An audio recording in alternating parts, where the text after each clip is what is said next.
J'ai longtemps cru que l'univers avait un sens de l'humour particulièrement tordu, sinon comment expliquer ce qui s'est passé le jour où je suis devenu adulte? Je m'appelle Léo, j'ai maintenant 18 ans, et si je vous disais que ma famille a oublié mon anniversaire, ce serait en réalité bien plus doux que ce qu'ils ont vraiment fait, car l'oubli fait mal, certes, mais ce qu'ils ont fait, c'était intentionnel, comme la chute cruelle d'une blague dont j'ignorais être le dindon. Laissez-moi revenir en arrière, j'ai grandi dans une petite ville de province où tout le monde connaît votre nom et probablement la couleur de vos draps. Ma famille était l'image parfaite de la classe moyenne de banlieue, maman, papa, 2 fils, le pavillon avec jardin, les barbecues le dimanche, vous voyez le genre. Mon frère Théo a 2 ans de moins que moi, mais si vous nous rencontriez ensemble, vous penseriez qu'il est l'enfant roi et que je suis un vague cousin éloigné qu'il laisse dormir sur le canapé par charité. Théo était le bruyant, charmant, sportif, il savait toujours comment se mettre tout le monde dans la poche, alors que moi j'étais plutôt un bruit de fond, calme, observateur, le genre de gamin qui finit ses devoirs en avance juste pour que personne ne s'énerve. Maman et papa n'ont jamais dit qu'ils avaient un préféré, mais on n'a pas besoin de le dire quand tout le reste le hurle. Théo avait des câlins quand il rentrait tard, j'avais des sermons si je n'envoyais pas un SMS dans les 10 minutes. Il a planté la voiture familiale à 16 ans et en a eu une plus récente 6 mois plus tard, alors que j'ai demandé un ordinateur d'occasion pour le lycée et j'ai reçu une liste imprimée d'endroits qui embauchaient des ados. J'essayais toujours de ne pas me laisser atteindre, je me disais qu'ils me pensaient peut-être plus indépendant, qu'ils étaient plus durs avec moi parce qu'ils attendaient plus de moi, vous savez, ces petits mensonges qu'on se raconte pour faire passer la pilule amère. Mais le jour de mes 18 ans, le masque est tombé. C'était un jeudi, je m'en souviens parce que j'avais un contrôle de maths le matin et je me suis complètement planté. J'étais déjà au fond du trou quand je suis rentré du lycée, je me disais qu'il y aura peut-être un petit dîner ou même juste mon plat à emporter préféré, quelque chose, je ne demandais pas un feu d'artifice ni une parade, juste un petit signe pour dire que je comptais. Au lieu de ça, je suis entré dans un salon rempli de ballons et de guirlandes, bleu et argent, avec le joyeux anniversaire affiché sur le mur, mon cœur a fait un bond pendant une seconde, je me suis dit oh, ils s'en sont souvenus, et puis Théo est entré derrière moi avec un sourire jusqu'aux oreilles et a lancé « Alors ? Qu'est-ce que t'en penses ?» Surprise, c'est là que j'ai remarqué que la banderole ne disait pas « Joyeux 18 ans », juste « Joyeux anniversaire », et l'anniversaire de Théo était dans 3 semaines. Maman est sortie de la cuisine avec un chapeau de fête, filmant déjà tout sur son téléphone, elle a rayonné en le voyant, m'ignorant complètement, « Tu es rentré. Vite, mets-toi près de la table, on doit prendre une photo avant de couper le gâteau. » Je suis resté planté là, mon sac à dos toujours sur les épaules, regardant toute ma famille s'agiter comme si c'était le matin de Noël. Mon père a donné à Théo une boîte avec un vrai nœud, et Théo l'a déchiqueté comme un gosse, c'était un téléphone flambant neuf, le dernier modèle, alors que moi je me traînais encore un modèle d'occasion à l'écran fissuré dont la batterie tenait à peine 4 heures. Je me suis raclé la gorge et j'ai dit ce n'est pas mon anniversaire aujourd'hui, tout le monde s'est figé juste un instant, puis maman s'est tournée vers moi, a forcé un rire et a dit c'est vrai, on ne t'a pas oublié mon chéri, tiens. Elle m'a tendu une carte pliée et a pointé du doigt le plan de travail de la cuisine où trônait un petit gâteau, à moitié mangé, sans bougie, sans nom, juste une part manquante dans le coin, une sorte de bouillie comme si quelqu'un l'avait utilisée pour caler une porte. La carte disait simplement « Prends exemple sur lui ». C'était tout, pas de blague, pas d'amour, même pas un joyeux anniversaire, et puis ils ont ri. Ce n'était pas cruel au début, c'était plutôt un rire nerveux comme s'ils pensaient que c'était juste une bonne blague et que j'étais censé rire aussi, mais personne n'a dit « je plaisante », personne n'a offert une deuxième carte ou un vrai cadeau, juste Théo tenant son nouveau téléphone, l'air légèrement mal à l'aise avant de détourner le regard. Je n'ai rien dit, je n'ai pas pleuré, j'ai juste hoché la tête, posé la carte sur le comptoir et je suis monté dans ma chambre. Cette nuit-là, j'ai préparé un sac à dos, un sweat à capuche, 2 t-shirts, un jean, des chaussettes, mon chargeur de téléphone et les 40 € d'urgence que j'avais cachés dans une boîte à chaussures sous mon lit. J'ai attendu que la maison soit silencieuse, puis j'ai marché 4 pâtés de maison jusqu'à l'arrêt de bus sous la lueur ambrée d'un lampadaire clignotant et j'ai pris le dernier Flixbus en direction de la grande ville. Je ne savais pas ce que j'allais faire, je savais juste que je ne pouvais pas rester. Une semaine plus tard, ma mère a laissé un message vocal, sa voix tremblait, elle pleurait, « Léo, s'il te plaît, rentre à la maison, on ne savait pas, on n'a pas réfléchi, reviens s'il te plaît, ton père fait le tour de la ville en voiture pour te chercher. » Je n'ai pas décroché parce que pour la première fois de ma vie, je me sentais libre. Mais ce n'était que le début, ce qu'ils ont fait ensuite a rendu les choses bien pires, car au lieu d'essayer d'arranger les choses, ils ont transformé la situation en spectacle pour leurs amis, pour les réseaux sociaux, pour la famille. Soudain j'étais l'ado à problème qui avait fugué parce qu'il ne supportait pas la discipline. Et quand j'ai découvert ce que Théo disait dans mon dos, c'est là que j'ai arrêté de douter de moi, c'est là que j'ai commencé à planifier la suite. Le message vocal est resté dans ma boîte de réception pendant 3 jours avant que je ne l'écoute en entier, mon pouce hésitait au-dessus du bouton lecture, j'entendais les premières secondes de la voix brisée de maman puis je reculais, ce n'était pas que je ne voulais pas savoir ce qu'elle avait à dire, c'est que je le savais déjà, ce serait de la culpabilité emballée dans un amour de façade, le genre qu'on sort pour les voisins et les parents curieux, le genre qui fait bien sur Facebook. Mais qui ne vous prend pas dans ses bras quand vous rentrez à la maison. Je squattais dans une auberge de jeunesse miteuse en ville, 50 € la semaine si ça ne vous dérangeait pas de partager une chambre avec 2 types qui vendaient des lunettes de contrefaçon la journée et jouaient à des jeux de guerre toute la nuit. Je restais dans mon coin, dormant avec mon sac à dos sous la tête et l'argent liquide zippé dans ma chaussette. Chaque matin, je marchais dans les rues comme si j'y avais ma place, sans plan, sans filet de sécurité, mais j'avais cet étrange sentiment de calme, comme si j'avais enfin arrêté de courir sur un tapis roulant contrôlé par quelqu'un d'autre.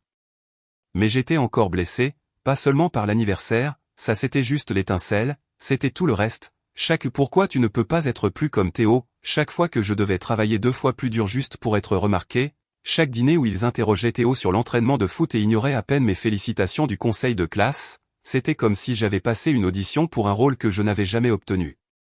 Je n'avais pas prévu de rentrer, mais la vie, comme d'habitude, avait d'autres plans, et ça a commencé avec ma tante Sylvie, la sœur aînée de ma mère, bruyante et sans filtre de la meilleure des façons.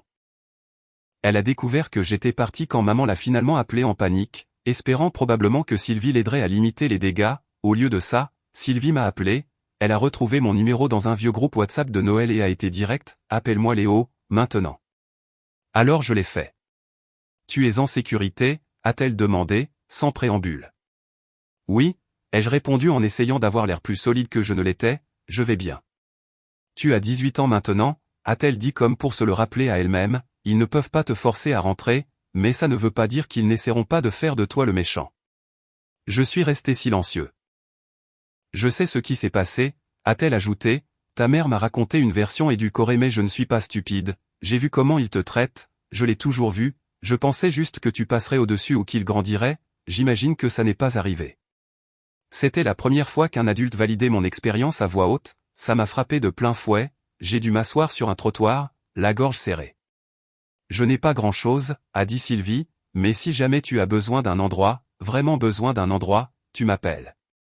D'accord, je l'ai remercié, j'ai raccroché et je suis resté assis là à regarder la ville respirer, les klaxons, les gens qui marchaient vite avec leur café et leurs échéances, un type qui criait après un chien perdu au coin de la rue.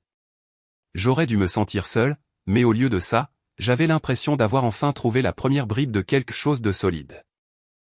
Une semaine a passé, puis 2, et j'ai fait une erreur, j'ai regardé l'Instagram de Théo.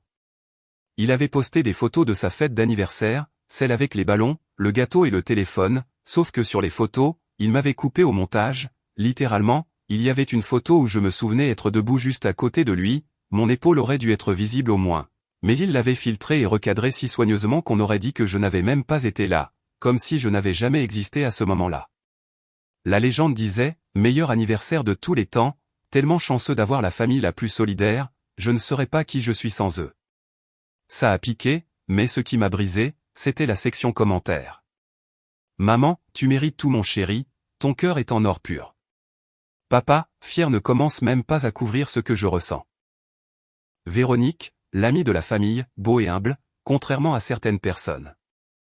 Certaines personnes n'étaient pas subtiles, Véronique était le genre de personne qui disait que les gamins comme moi étaient trop sensibles. Quand on osait parler, elle m'avait dit un jour que la dépression était un choix.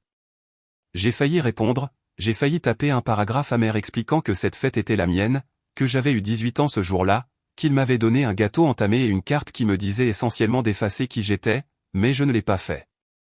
J'ai juste fixé cette section de commentaires pendant un long moment, le cœur battant comme s'il voulait s'arracher de ma poitrine, puis j'ai jeté mon téléphone sur le matelas et je l'ai laissé sonner quand maman a rappelé plus tard ce soir-là.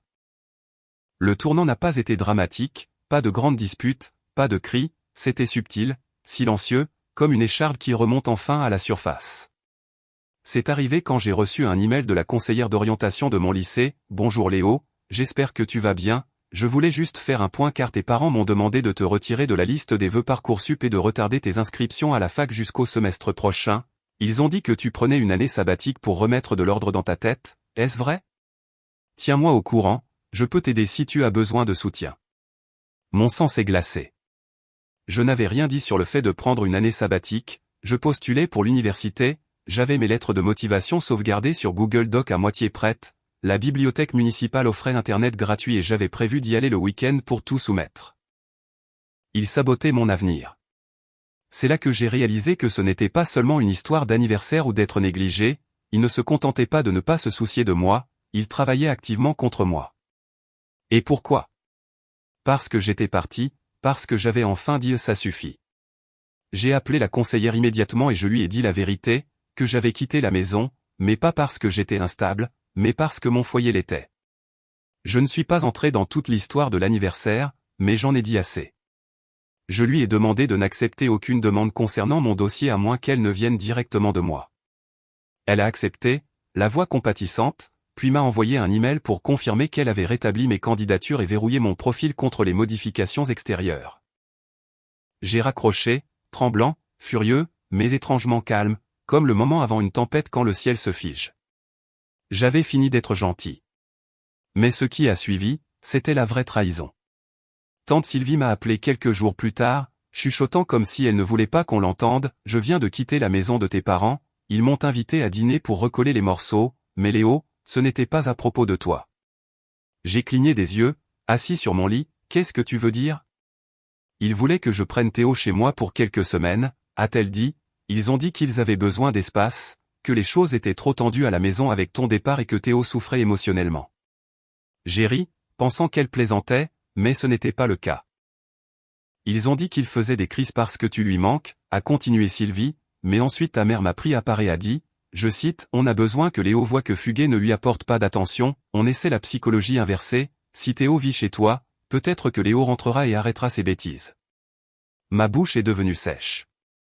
Ils utilisent ton frère comme un pion, Léo, a-t-elle dit doucement, et pire, Théo a accepté. Je ne savais pas ce qui faisait le plus mal, qu'il me manipule ou que Théo soit complice. Peut-être que je n'aurais pas dû être surpris, il avait toujours joué sur les deux tableaux, monsieur pacificateur quand ça l'arrangeait, complice silencieux quand ça ne l'arrangeait pas, mais ça, c'était un nouveau niveau de bassesse. J'ai demandé à Sylvie de ne pas le prendre chez elle. Elle a hésité.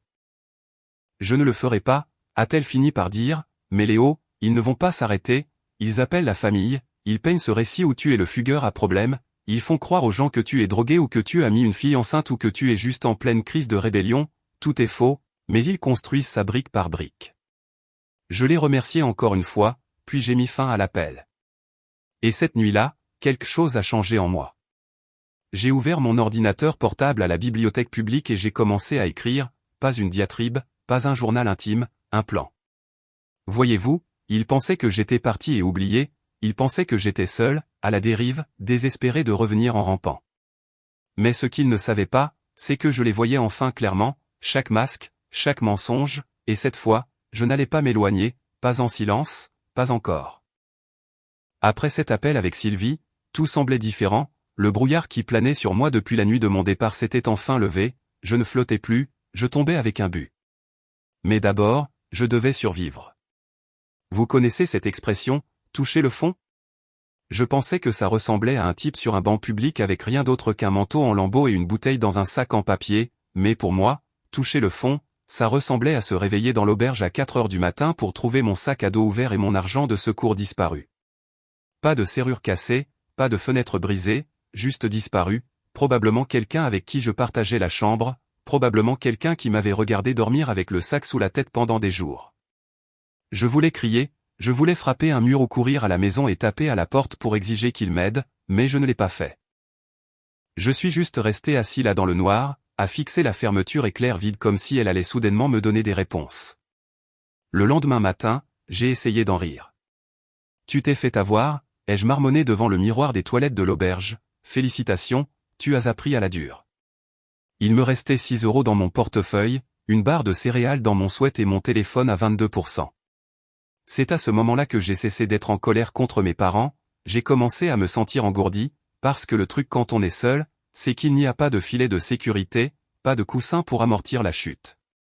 Quand les choses tournent mal, et elles tourneront mal, on n'est pas sauvé, on a le choix, trouver une solution ou disparaître. Alors j'ai trouvé une solution.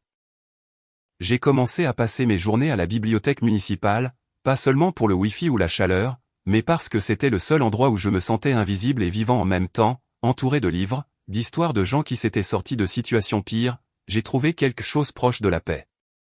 Je restais assis là pendant des heures à postuler pour des emplois, à finir mes dossiers pour la fac et juste à lire. De temps en temps, je pensais à ce que ma famille disait probablement, il fait son cinéma, il essaie juste de nous punir, il reviendra en rampant quand il réalisera qu'il ne peut pas s'en sortir.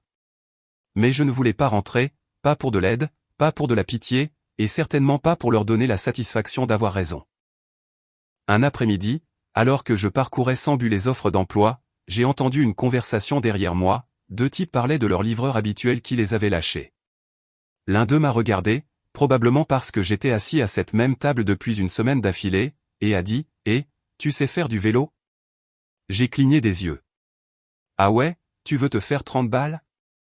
C'est comme ça que j'ai commencé à travailler pour une petite sandwicherie à 4 rues de la bibliothèque. Ce n'était pas glamour, ils ne m'ont même pas donné de vélo, juste un vieux truc cabossé que je pouvais emprunter si j'acceptais de réparer les pneus moi-même. Je l'ai fait, j'ai réparé la chambre à air avec du scotch américain et une prière, et j'ai commencé à faire des livraisons dans la ville, pour boire en liquide uniquement. Le premier jour, j'ai gagné 42 €, plus que je n'avais jamais gagné en faisant des corvées à la maison. J'ai mangé un vrai repas ce soir-là, des nouilles instantanées bon marché, une pomme et une de ces barres de chocolat qui coûtent plus cher qu'elles ne devraient mais qui m'a fait me sentir humain à nouveau. Au cours des semaines suivantes, j'ai construit une routine, réveil tôt, douche à la salle de sport, le patron de la sandwicherie m'avait filé un abonnement gratuit après que j'ai couvert 3 doubles services, livré des sandwichs de 10h à 16h, travailler sur mes trucs pour la fac le soir à la bibliothèque, puis dormir à l'auberge. C'était petit, fragile, mais c'était à moi. J'ai commencé à tenir un petit carnet où je notais des objectifs, des citations entendues, des rêves bizarres, même juste des pensées aléatoires. Un jour j'ai écrit « Tu n'es pas invisible, tu grandis juste dans le noir ». Cette phrase m'est restée. À la mi-novembre, j'avais assez économisé pour quitter l'auberge. Sylvie m'a aidé à trouver une chambre à louer dans un quartier calme en périphérie, une vieille dame qui louait son sous-sol pour pas cher en échange de quelques tâches ménagères. C'était froid, il y avait des courants d'air et ça sentait la naphtaline, mais j'avais une clé, un endroit qui fermait à clé, un espace à moi. Sylvie m'a même donné un ordinateur portable d'occasion, rien de sophistiqué, mais suffisant pour écrire des dissertations et vérifier mes emails sans vivre à la bibliothèque. Elle n'a rien demandé en retour. La première fois que je lui ai apporté des courses juste pour dire merci, elle m'a regardé comme si je lui avais tendu de l'or. « Tu as toujours été un bon gamin », a-t-elle dit doucement, il ne savait juste pas comment le voir. J'ai failli m'effondrer en pleurs dans son allée. La semaine avant Noël, j'ai reçu ma première admission à l'université. Ce n'était pas l'école de mes rêves, mais c'était la mienne. Bourse complète sur critères sociaux. Ils m'ont offert une place pour le semestre de printemps si je pouvais prouver mon indépendance financière et ma rupture familiale. J'ai appelé le bureau des admissions, expliqué ma situation et leur ai tout envoyé, lettres, vieux relevés bancaires, même une note de Sylvie. 2 jours plus tard, ils ont rappelé et ont dit le bienvenu. J'ai raccroché et je me suis assis au milieu du sol, fixant l'email avec mon nom dessus. Ce soir-là, j'ai acheté un petit cupcake à la boulangerie en bas de la rue, allumé une bougie et je me suis chanté doucement félicitations. Je ne l'ai toujours pas dit à mes parents. Pas encore. Ils postaient toujours des selfies de famille en ligne. Un repas de famille en novembre avec Théo en bout de table, la légende de maman, reconnaissante pour le fils qui est resté. Mon nom n'a pas été mentionné. Aucune mention. Comme si j'avais été effacé. Mais ça allait parce que je n'étais pas parti, je construisais. Et petit à petit, je devenais quelqu'un qu'il ne pouvait plus toucher. La meilleure partie, c'est que Théo a repris contact. Ça a commencé par un texto, « Théo, ça va ?» Je l'ai fixé pendant un long moment, je ne savais pas quoi dire, je n'étais plus en colère, j'étais juste épuisé. Mais quelque chose m'a dit de ne pas l'ignorer. Alors j'ai répondu, « Moi, ça va. Et toi ?» Il a attendu une journée entière avant de répondre, « Théo, c'est bizarre ici, il parle de toi comme si tu étais une sorte de fantôme, maman a pleuré la semaine dernière parce qu'elle a vu ta brosse à dents encore dans la salle de bain.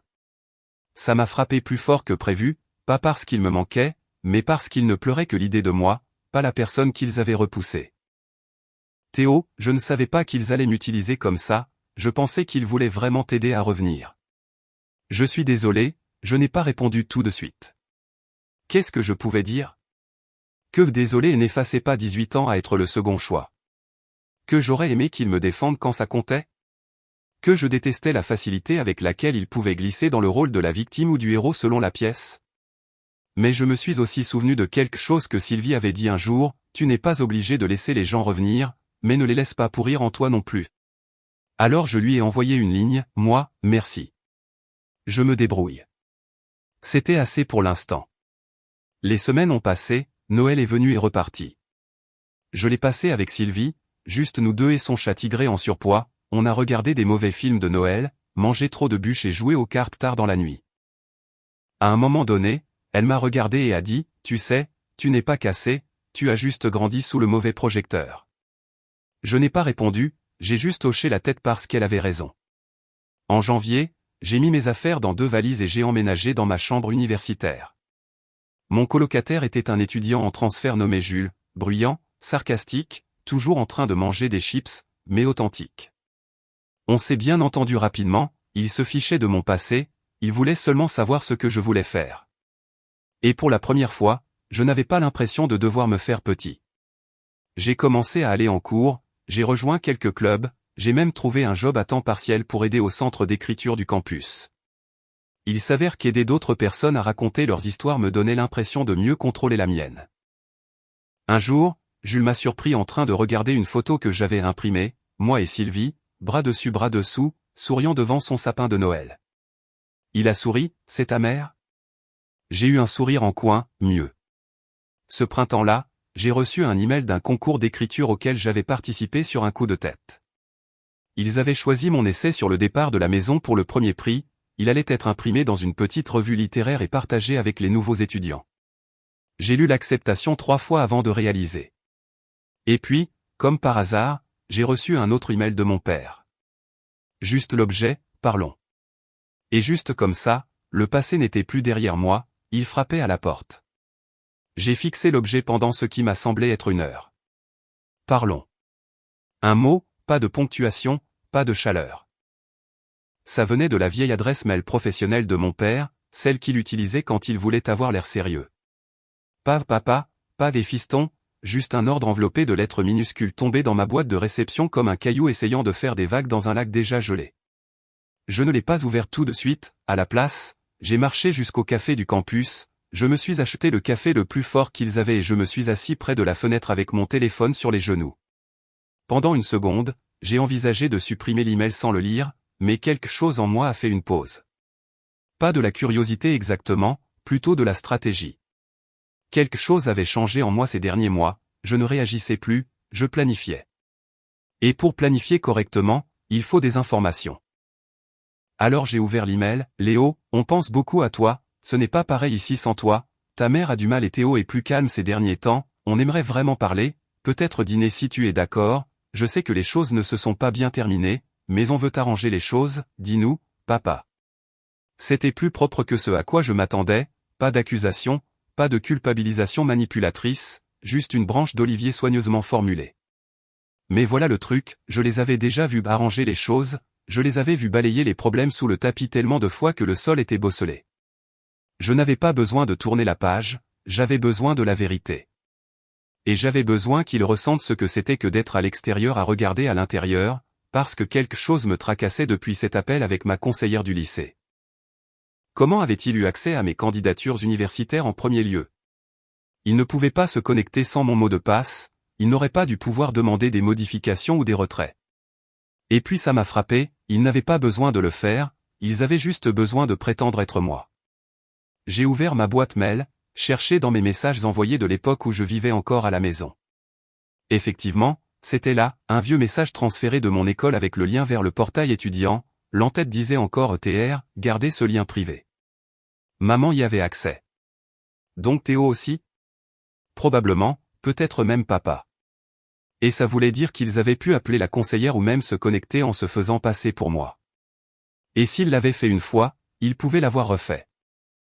Cette nuit-là, j'ai changé tous mes mots de passe, pas seulement email, banque, portails universitaires, candidature, même mon compte Netflix. J'ai activé l'authentification à 2 facteurs sur tout et créé une nouvelle adresse email juste pour la fac et les aides financières. Je n'allais pas me faire avoir à nouveau. Et j'ai commencé à penser, s'ils étaient prêts à saboter mon avenir juste pour contrôler le récit, qu'avaient-ils fait d'autre que j'ignorais? J'ai fait une liste, qui savait que j'étais parti? Qu'est-ce qu'ils avaient dit aux gens? Qui les croyait? Qui ne les croyait pas? Plus j'y pensais, plus je réalisais à quel point ils avaient du pouvoir socialement, émotionnellement, même financièrement. Parce que je ne m'étais jamais déclaré légalement indépendant, ils pouvaient encore avoir accès à certains dossiers, la CAF, les dossiers médicaux. Et si je ne me séparais pas d'eux correctement, ils pouvaient continuer à interférer. Alors je suis allé au bureau de l'assistance sociale et j'ai demandé ce que je devais faire pour me déclarer étudiant indépendant. Ce n'était pas facile, je devais prouver l'éloignement, montrer que je payais mes propres factures et soumettre des lettres de tiers. Sylvie a aidé, mon ancienne conseillère aussi, elles ont toutes les deux écrit des lettres expliquant la situation, soutenant mon histoire sans la surdramatiser. Ça a pris 3 semaines, mais j'ai finalement été approuvé. Et avec ça, ils ont lâché prise. Maintenant ils ne pouvaient plus voir mes notes, ne pouvaient pas ajuster mon statut, ne pouvaient plus tirer les ficelles en coulisses. J'étais intouchable. Mais je ne voulais pas me venger juste pour moi, je voulais exposer ce qu'ils avaient fait pour m'assurer que tous ceux à qui ils avaient menti voient la vérité, et l'opportunité est venue du dernier endroit auquel je m'attendais, Théo. Il m'a envoyé un nouveau texto, court, Théo, il prépare quelque chose. J'ai haussé un sourcil et répondu, moi, quelque chose comme quoi? Sa réponse est arrivée 1 minute plus tard, Théo, ils organisent une grande fête pour les 50 ans de papa, ils invitent tout le monde, la famille, les voisins, même tes anciens profs. J'ai cligné des yeux, ça ne semblait pas sinistre en soi jusqu'à ce que le message suivant arrive, Théo, ils vont faire un discours sur la façon dont ils t'ont pardonné même si tu as brisé la famille, ils veulent que les gens pensent qu'ils ont pris de la hauteur, ils le répètent avec moi. J'ai fixé mon téléphone, le cœur battant, pas de peur, mais d'anticipation. C'était ça. C'était le moment où je pouvais renverser le récit. J'ai appelé Théo. Pourquoi tu me dis ça, ai-je demandé, aux dernières nouvelles, ça t'allait très bien de jouer sur les 2 tableaux. Il a soupiré. C'était le cas. Je ne comprenais pas avant, mais les regarder scripter ce discours comme si c'était un film de rédemption, comme si tu n'étais qu'une phase qu'ils ont surmontée, ça m'a dégoûté. Tu as dit quelque chose? J'ai essayé. Ils m'ont fait taire. Ils ont dit que je ne comprenais pas la loyauté familiale. J'ai ri amèrement. Bien sûr qu'ils ont dit ça. Nous sommes restés silencieux un instant. Je ne m'attends pas à ce que tu me pardonnes, a-t-il dit, je pensais juste que tu devais savoir. Fais ce que tu veux de ça. Et juste comme ça, il m'a donné la clé. J'ai passé les 2 semaines suivantes à planifier. D'abord, j'ai contacté tante Sylvie, je lui ai tout dit. Elle était furieuse, pas seulement à cause de la manipulation, mais à cause de la mise en scène de tout ça. Ils réécrivent le scénario, a-t-elle dit, mais tu tiens toujours le stylo. Alors on a fait un plan. Sylvie était toujours invitée à la fête, tout comme quelques autres parents éloignés qui m'avaient discrètement soutenu ces derniers mois, des gens à qui je n'avais pas répondu à l'époque mais que je réalisais maintenant pouvoir être des alliés. J'ai rédigé une lettre, pas une diatribe, pas une liste de plaintes, juste la vérité, ce qui s'était vraiment passé, l'anniversaire, le message vocal, le sabotage. J'ai inclus des captures d'écran de mails et de SMS, des dates, même un extrait du message vocal recadré pour qu'il ne paraisse pas cruel, juste assez révélateur pour être réel. Je l'ai titré, ce qu'ils ne veulent pas que vous sachiez sur la raison de mon départ. Je l'ai imprimé sur du beau papier, police propre, signé mon nom en bas. Sylvie a accepté de distribuer les lettres discrètement à la fête aux personnes de confiance. Elle a même prévu d'en placer quelques-unes près de la table d'entrée où les gens prendraient leur badge et leur plan de table. Juste assez décontracté pour se fondre dans le décor, juste assez audacieux pour se faire remarquer. Je ne voulais pas de spectacle, je voulais une exposition. Et puis la cerise sur le gâteau, j'ai enregistré une courte vidéo, juste 2 minutes, moi assis calmement dans ma chambre de dortoir, pas en colère, pas brisé, juste moi. J'ai dit, salut, si vous regardez ça, vous me connaissez probablement comme le gamin qui est parti. Peut-être avez-vous entendu dire que j'étais instable ou égoïste ou que je traversais quelque chose de dramatique. La vérité est plus simple, je suis parti parce qu'on me traitait comme si je ne comptais pas.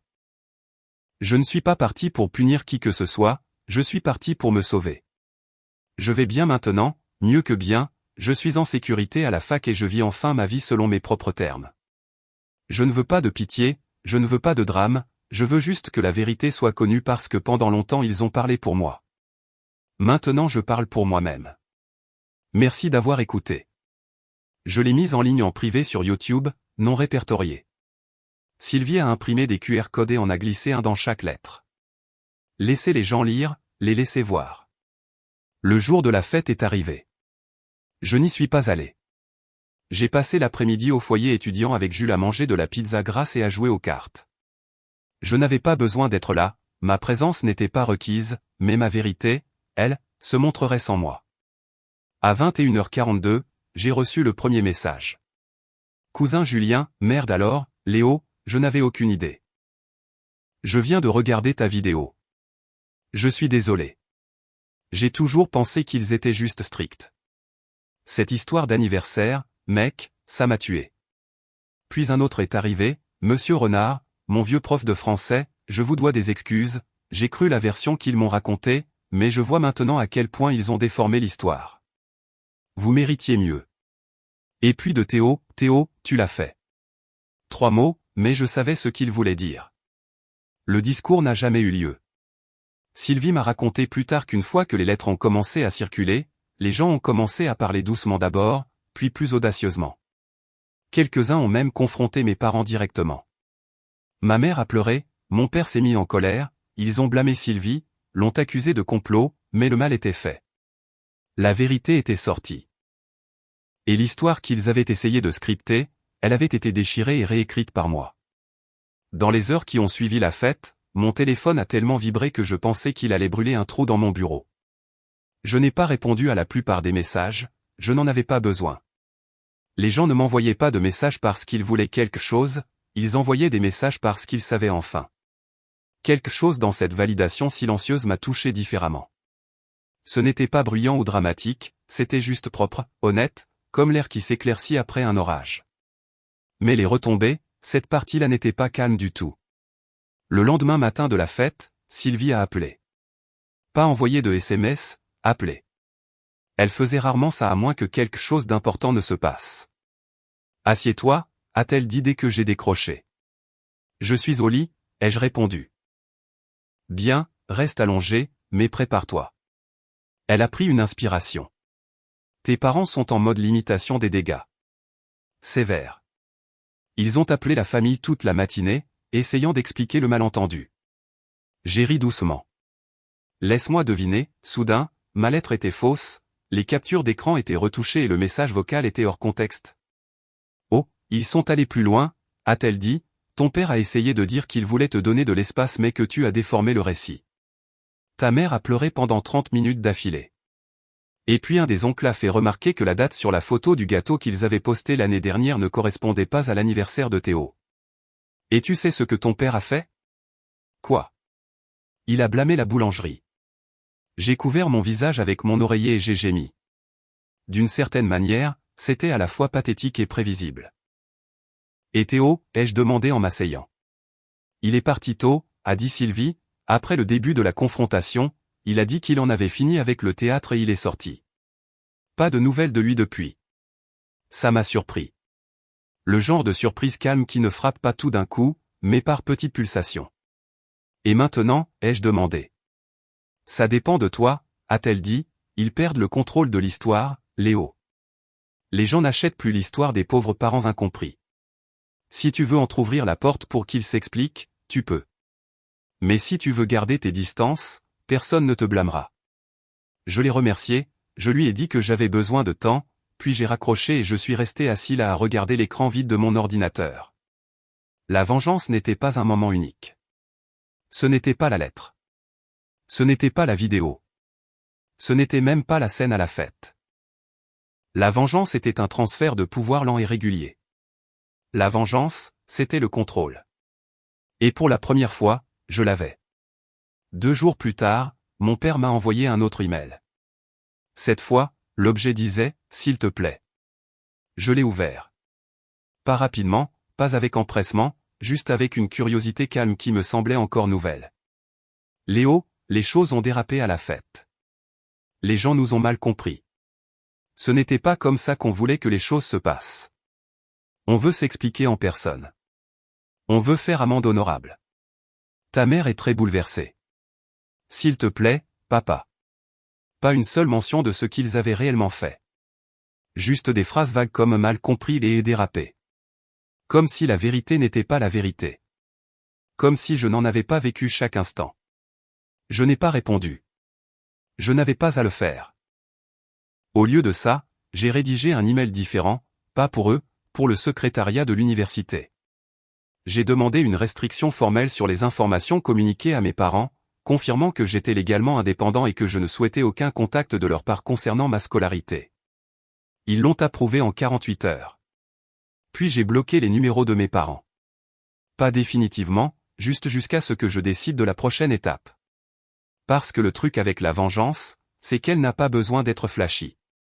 Elle a juste besoin d'être définitive. Les semaines ont passé. Ma vie s'est installée dans quelque chose qui semblait stable, ancré. Jules et moi étions pratiquement frères à ce stade. J'ai appris à cuisiner autre chose que des nouilles au micro-ondes. J'ai rejoint un groupe d'écriture. J'ai même été embauché comme tuteur pour les nouveaux étudiants, ce qui payait plus que mon boulot à la sandwicherie et venait avec des tickets repas gratuits. Les choses allaient bien, c'était paisible. Le plus étrange, c'est que l'absence de mes parents ne ressemblait pas à un membre manquant, ça ressemblait à une cicatrice, présente, mais qui ne faisait plus mal. Mais la paix seule n'était pas la fin de cette histoire. Pas la fin complète en tout cas, car il restait un dernier fil à couper. Un dernier mouvement, et il est venu de Théo. Il est apparu sur le campus de nulle part. Je ne l'attendais pas. J'étais assis devant la librairie du campus à manger un bagel et à relire un brouillon d'essai quand j'ai entendu quelqu'un se racler la gorge. J'ai levé les yeux. Il était là, les mains dans les poches, les épaules légèrement voûtées, les cheveux en bataille comme s'il avait passé ses mains dedans pendant des heures. Il avait l'air plus vieux d'une certaine manière, pas physiquement, juste plus lourd, comme si la réalité s'était enfin posée sur lui. Et, a-t-il dit. Je me suis penché en arrière sur ma chaise. Je ne pensais pas te voir par ici. Je sais. Désolé de t'embusquer. J'ai essayé d'envoyer un texto mais tu n'as pas répondu. J'ai jeté un coup d'œil à mon téléphone. J'ai changé de numéro. Oh, il a hoché la tête, puis a regardé le sol. C'est logique. Nous sommes restés là en silence un moment.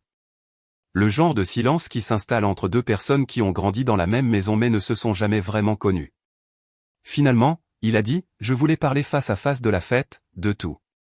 Je lui ai fait signe de s'asseoir. Il l'a fait.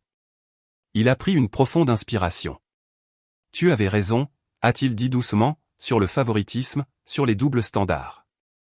Je ne le voyais pas. Eh bien, je le voyais, mais je ne voulais pas le voir. Ça m'avantageait. Et quand quelque chose t'avantage, c'est facile de faire semblant que ça n'arrive pas. Son honnêteté m'a surpris. Je ne l'ai pas interrompu. Après ton départ, a-t-il continué, ils ont paniqué. Pas parce que tu leur manquais, du moins pas de la façon dont ils le disaient. Ils ont paniqué parce que l'image de la famille se fissurait.